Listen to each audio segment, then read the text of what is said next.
마을입니다. 오늘은 차에서 한번 인터뷰 오랜만에 진행하겠습니다. 옆에 또 귀한 분 모셨는데 한번 간단하게 한번 자기소개 좀 부탁드리겠습니다. 네, 저는 사회봉사단체에서 근무하고 있는 저는 그 목포의 봉사관이라고 적십자 관련된 기관에 이제 근무하고 있고요. 근무 기간은 한 30년 정도가 되는 것 같습니다. 그래서 만나서 반갑습니다. 네. 30년이나 되셨어요? 그런가 보다. 29년인가 30년이 된 것 같아요. 와, 어마어마하시네요. 이게 시간이 되게 빨라 본 것 같아요. 시간들이. 30년. 근데 혹시 그 적십자랑 또 다른 단체인가요? 아니야, 같은 기관이야. 아, 그러죠? 그러면 처음 입사하신 게 어떤 경위로 입사하게 되신 거예요? 지금 나오는 거죠. 예. 저는 제일 처음에 공부를 했던 것은 경찰 공무원이 되려고 경찰 간부 후보생 취업 공부를 했었거든요. 네네. 그래서 시내에 있는 모 행정고시 학원에 경찰 간부 후보 학원을 다니다가 졸업을 하게 됐는데, 가장 빠르게 있었던 게 우리 이제 그 적십자 관련해서 그 회사가 있었고요. 또 고등학교 때는 제가 이제 그 RCY라고 청소년 적십자의 활동을 했었습니다. 근데 청소년 적십자로 활동을 했는데, 과연 이제 제가 입사를 하게 된 적십자 학원은 연관이 되어 있는지는 몰랐는데, 입사를 하고 나서 보니까 RCY 청소년 적십자사가 적십자사의 관련 기관이었던 것을 입사 후에 알게 됐었고요. 그래서 졸업하고 난 이후에 가장 빨리 있었던 취업 시험이 우리 방금 우리 적십자사 기관이어서 거기에 응시를 해서 지금까지 다니고 이렇게 됐습니다. 그냥 먼저 가장 떴기 때문에. 네, 그렇죠. 네. 보통 그때는 분위기상 뭔가 30년 전이면 IMF 전이잖아요. 네, 그렇죠. 예, 그때는 뭐 그냥 보통 사기업 이렇게 많이 가지 않을 때인가요? 그렇죠. 그랬는데 저희들이 이제 지방대학이라고 하는 그 핸디캡이 그때 당시에는 굉장히 컸기 때문에, 그래서 각 지방에 있는 대학을 나와서 대기업체나 사기업체에 들어간다는 경우는 거의 없었고요. 저희가 같은 우리 동료 학생들이나 우리 동창들을 보면 대부분 공무원 공부를 했던 게 좀 많았고, 공공기관 내 취업하려고 공부를 했던 친구들이 굉장히 많습니다. 그래서 저희 현재 동기나 고등학교 동창들을 보면 대부분 한 7, 80%가 지금 공무원 생활을 하고 있고요. 특히 이제 공공기관까지 하면 거의 한 95% 정도가 공공기관에서 근무를 하고 있습니다. 그러면 그 과가 원래 좀 그쪽으로 특성화가 돼 있었나요? 아니요, 그렇지는 않았고요. 제가 다녔던 과가 뭐 이렇게 대부분 인문계 고등학교를 나왔기 때문에 공무원 공부를 하는 데 있어서 가장 좀 유리하다고 해야 될까요? 과목들이 비슷했기 때문에 공부하는 데 있어서 조금은 더 낫지 않았을까라고 해서 공무원 공부를 하게 된 거죠. 과가 문과? 그렇죠. 문과였었고요. 대학에서는 경상계열 쪽에 회계학과, 회계학과를 졸업하게 됩니다. 그럼 그때 30년 전에도 공무원을 많이 좀 준비했었나요? 그렇죠.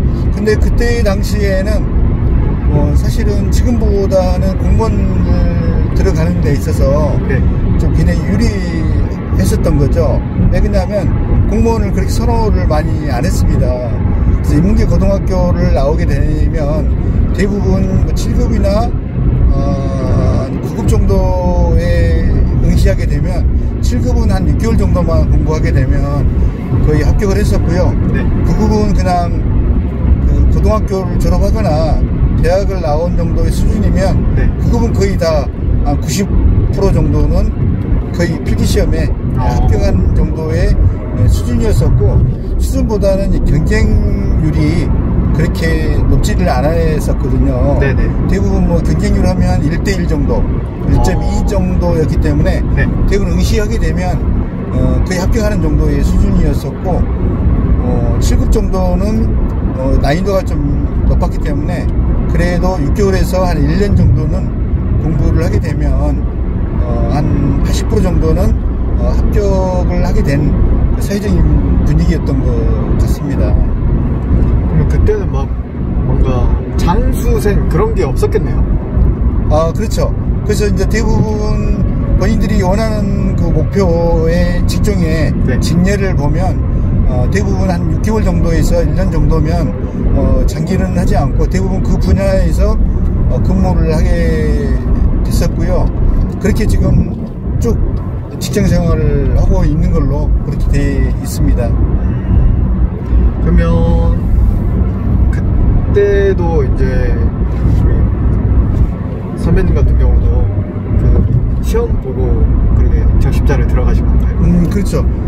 저희들도 이제 그 공무원 공부를 했던 부분하고 저희 회사에서 뽑는 채용 필기시험 기준하고 같이 증목되는 부분이 대부분 다였습니다. 저희가 봤을 때도 저희가 서너 과목, 세 과목을 보고 들어왔었는데요. 그 세 과목이 전부 다 제가 이제 그 전에 공부했던 공무원 공부에 했던 과목하고 동일했기 때문에 입사하는 데는 그렇게 크게 어렵지 않았습니다.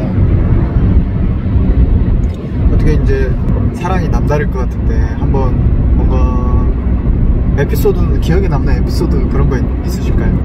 아주 특별하게는 없어요? 없었고요. 사실은 우리가 제가 근무하고 있는 기관은 네. 봉사에 기반을 둔 회사이기 때문에 네. 자발적이고 희생하는 부분이 굉장히 많이 좀 있습니다. 그래서 서로 본인이 만족하지 않으면 좀 직장생활이라든가 이런 부분들이 힘든 부분이 좀 있지만 그런 부분 희생과 봉사가 몸에 맞으면 정말 행복한 시간들이었다라고 생각이 들고요. 요즘에 이제 어렵게 생활들이 이끌어가는 부분이 굉장히 많습니다만 우리보다 더 현재 나보다도 더 어려운 사람들이 더 많다라고 생각이 되는 사회적 구조이기 때문에 제가 좀 더 열심히 봉사를 하게 되면 좀 더 우리가 같이 더불어 사는 사회가 나아지리라고 생각을 하고 있어서 우리가 저희들 같은 봉사하는 사람들이 더 많았으면 하는 바람이고요. 지금 뭐 코로나19 같은 부분에서도 우리 의료기관에 근무하시는 간호사분들이 특히 봉사활동을 많이 해주셔서 이 코로나19 극복하는 데 있어서 큰 힘이 되고 있으리라고 믿고 있습니다. 그러면 보통 하루 일과가 어떻게 되세요? 보통 저희들이 이제 공무원 시간하고 똑같습니다. 아침 9시에 시작을 해서 18시에 끝나는 게 돼 있는데요. 저희들이 이제 저는 일찍 나오는 편이어서 아침 8시에 사무실에 출근을 해서 하루 준비를 하고 있고요. 대부분 사무실 찾아오신 분들이 자원봉사, 봉사하시는 분들이 오시거든요. 그래서 봉사하시는 분들이 오셔서 그동안 매일 스케줄이 있습니다. 봉사할 수 있는 스케줄, 또 시설단체에 봉사할 수 있는 일정이 나와 있으면 그분들하고 봉사를 거리를 나누어 드리고 또 주의사항 말씀드리고 그러시면 그분들이 이제 시설단체 를 방문해서 저희들이 이제 이야기를 하는 부분은 취약계층이라고 이야기를 합니다만 그런 시대에 시설물들을 방문해서 필요한 물품들을 전달을 해드리고 있고, 같이 동행할 때도 있고요. 그렇지 않으면 제 사무실에서 그런 준비들을 하고 있습니다. 사단법인 뭐 봉사단체나 여러 봉사단체들이 많이 있잖아요. 네. 그런 거랑 뭐 적십자랑은 또 뭔 차이가 있는지. 적십자 같은 경우는 순수한 자발적, 네. 국민들이 내주시는 성금으로 이렇게 구성으로 이루어져 있어서 특별하게 국가로부터 지원을 받지 않고 순수한 봉사원들로부터 후원해 주시는 후원금으로 운영이 되고 있습니다. 보통 다른 이런 뭐 YMCA나 예를 들어서 뭐 집 짓는 그런 단체 뭐 있는데 그런 것처럼 그냥 똑같은 그냥 이런 사회봉사 단체 개념이랑 그런 건가요? 적십자랑. 그렇습니다. 그런데 이제 여기 이제 적십자라고 하는 그 기구는 사실은 이제 그 세계적인 기구이기 때문에 네. 어디에서건 간에 적십자 7대 원칙이 있거든요. 그래서 그 7대 원칙을 세계 적십자사의 국가들이 다 준수를 하면서 봉사활동을 하고 있습니다. 국가 간에 이렇게 교류도 있어요? 그렇죠. 예, 국가 간에 교류도 있습니다. 예. 뭐 파견이나 그런 것도 나갈 수도 있나요? 그렇죠. 파견이나 그런 기회들이 있으면 서울에 있는 본사에서 네. 지진이라든가 특히 이제 IT에 지진이 있을 경우에 저희 이제 직접 직원이 나가서 파견돼서 활동하는 경우도 많이 있고요.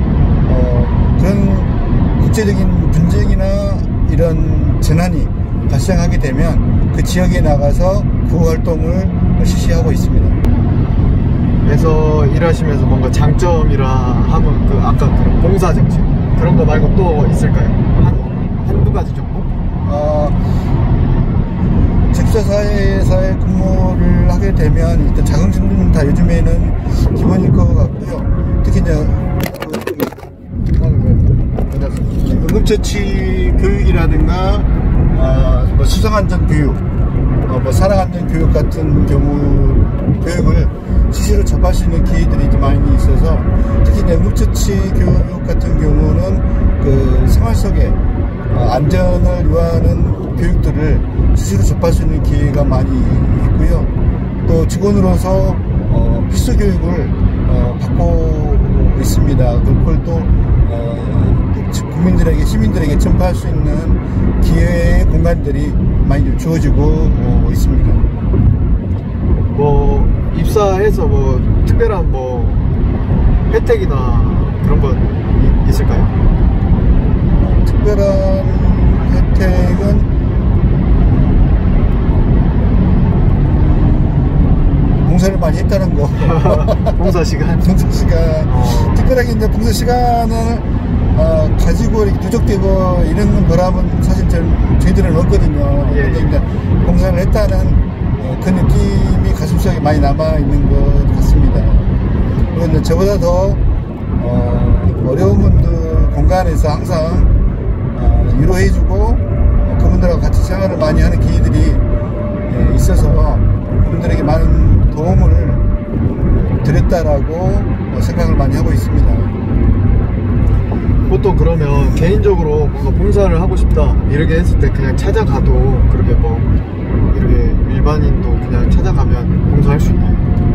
그렇습니다. 근데 요즘에는 이제 워낙 바쁘신 분들이 또 많이 계시기 때문에 네. 인터넷에서 대한적십자사를 검색을 하시게 되면 각 지역별로 이렇게 링크할 수 있는 게 나와 있습니다. 그래서 거기를 링크를 하시게 되면 그 봉사원이라든가 봉사시간, 봉사거리, 봉사 활동을 이렇게 요청하는 그 프로그램이 들어있을 겁니다. 거기서 찾으셔서 체크하시면 되실 것 같습니다.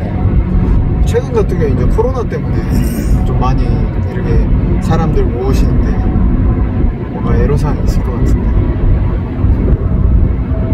그렇죠. 그런 건 없습니다. 네, 그런 것은 요즘에는 국가적인 사회적 거리 두기를 저희들이 이제 준수하면서 또 가장 또 어려운 취약계층들이 더 어려워졌었기 때문에 거기에 이제 저희들이 방역 봉사활동을 수시로 했었고요.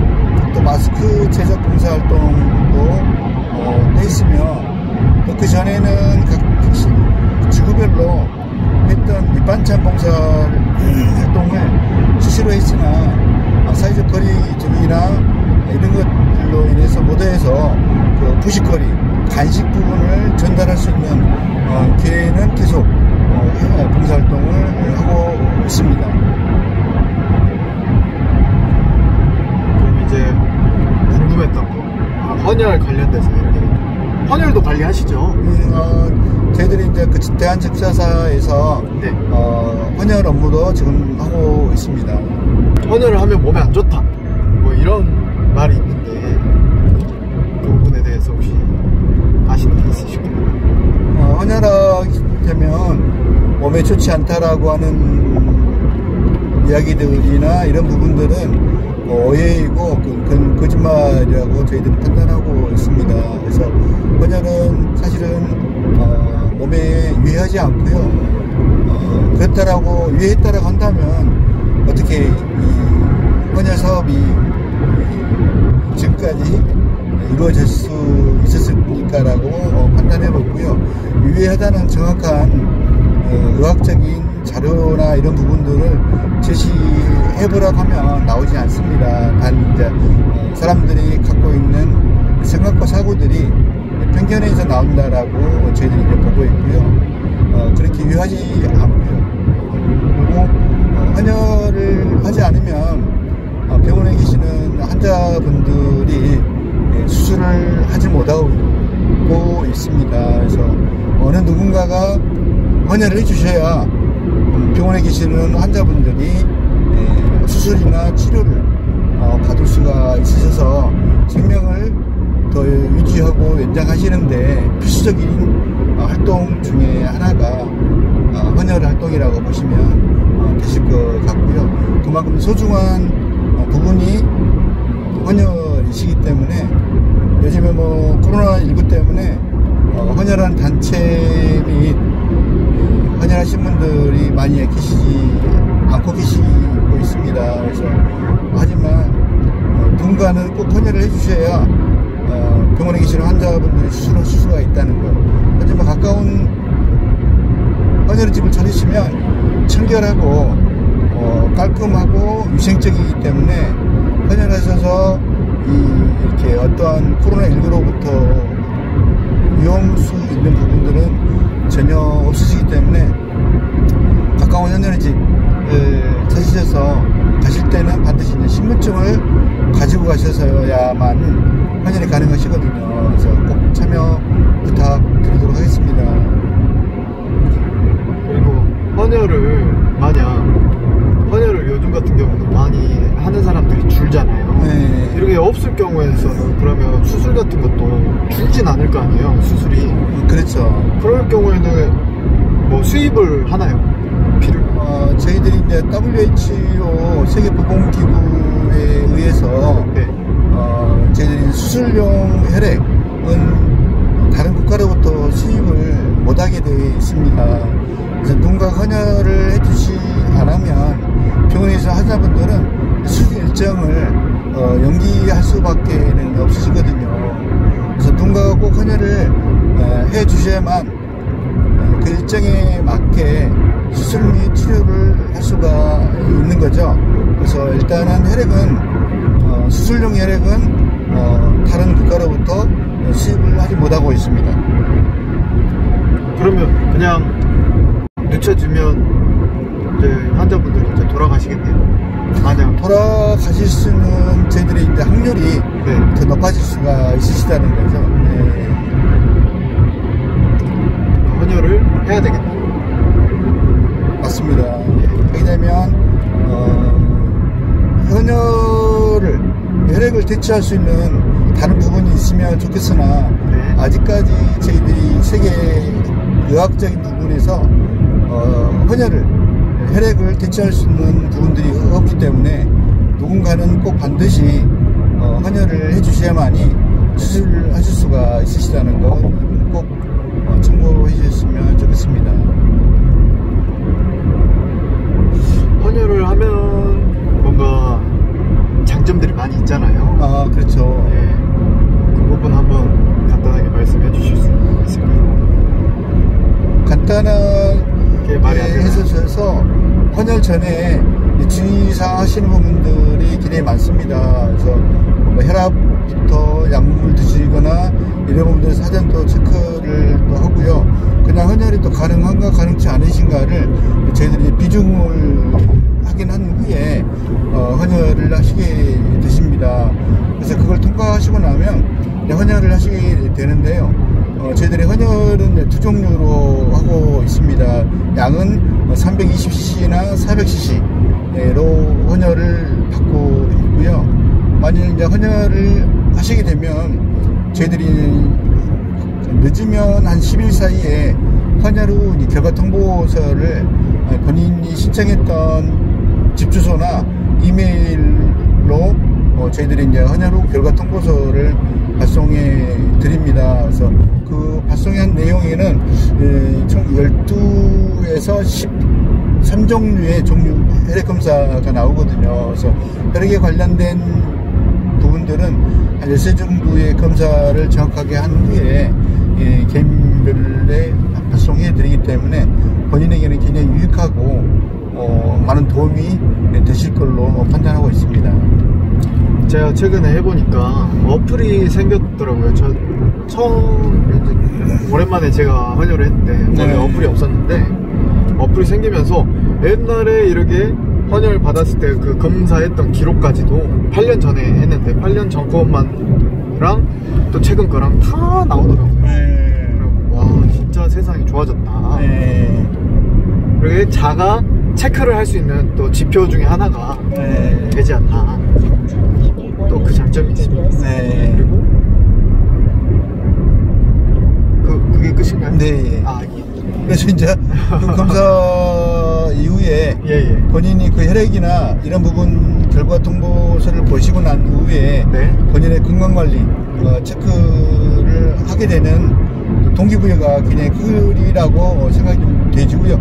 저 같은 경우도 사실은 오늘까지 하면 66회 정도의 헌혈을 하고 있고요. 그걸 통해서 본인의 건강관리 유지에 근거의 상황으로 많은 참고를 하고 있다는 것이 도움이 많이 되고 있습니다. 그리고 가시면 먹을 것도 많이 주시고. 아, 그렇죠. 본인이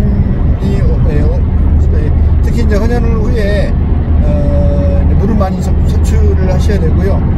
그날은 술이나 이런 부분들은 안 하셔야 되고, 예를 들면 뭐 찜질방, 사우나는 특별히 또 안 하셔야 되고, 또 헌혈하시고 나온 후에 뭐 3시간 정도는 또 운전을 또 안 하셔야 되고, 이런 뭐 제약 조건이 좀 있습니다만, 특히 이제 그날은 물을 많이 좀 드시고 충분한 휴식을 취하셨을 것을 당부드리고요. 또 헌혈하시게 되면 문자로 바로 주의사항을 바로 이렇게 본인의 핸드폰으로 알려드리거든요. 그래서 그 부분을 특히 주의해 주시면 특히 헌혈 이후에는 별다른 주의사항은 안 하셔도 될 것 같습니다. 그래서 보내주신 주의사항만 잘 숙지해 주시고 그대로 진행해 주시면 되실 것 같습니다. 입사를 하고 싶어하는 그런 학생들에게 혹시 팁이 있다면 어떤 게 있을까요? 요즘은 더 들어오기가 힘들지 않나요? 아닌가요? 그렇습니다. 요즘은 굉장히 이제 다른 어느 곳에 또 취업이 대부분 어려우시겠지만 특히 책자사 같은 경우도 이제 사무직하고 이제 간호직, 보건직 이렇게 채용을 하고 있습니다. 그래서 채용 공고를 보시게 되면 대한즉서사를 치시게 되면 그 안에 인터넷상에서 대한즉서사를 치시게 되면 거기에 이제 취업 공고가 나와 계실 거고요. 특히 이제 평상시에 준비를 하셔야 될 부분은 거기 떼어있는 부분을 참고하시면 될 것 같고요. 특히 이제 즉서사이기 때문에 봉사활동이라든가 평소에 꾸준한 네. 헌혈에 참여를 하시게 되면 네. 혹시 도움이 많이 되지 않을까라는 생각을 많이 해봅니다. 뭔가 봉사 시간, 봉사 활동, 네. 매력, 네. 그리고 왠지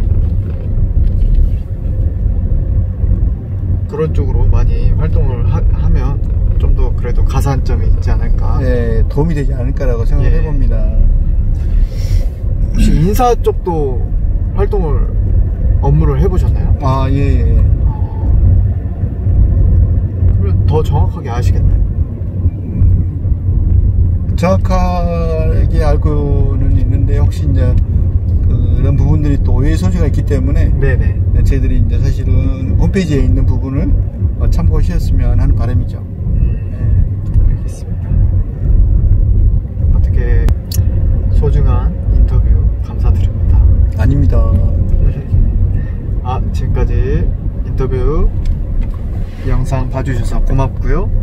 빠르게 업데이트해서 또 궁금하신 사항 같은 게 있으시면 댓글로 남겨주시고 유익하셨다면 구독과 좋아요 부탁드리겠습니다. To be continue.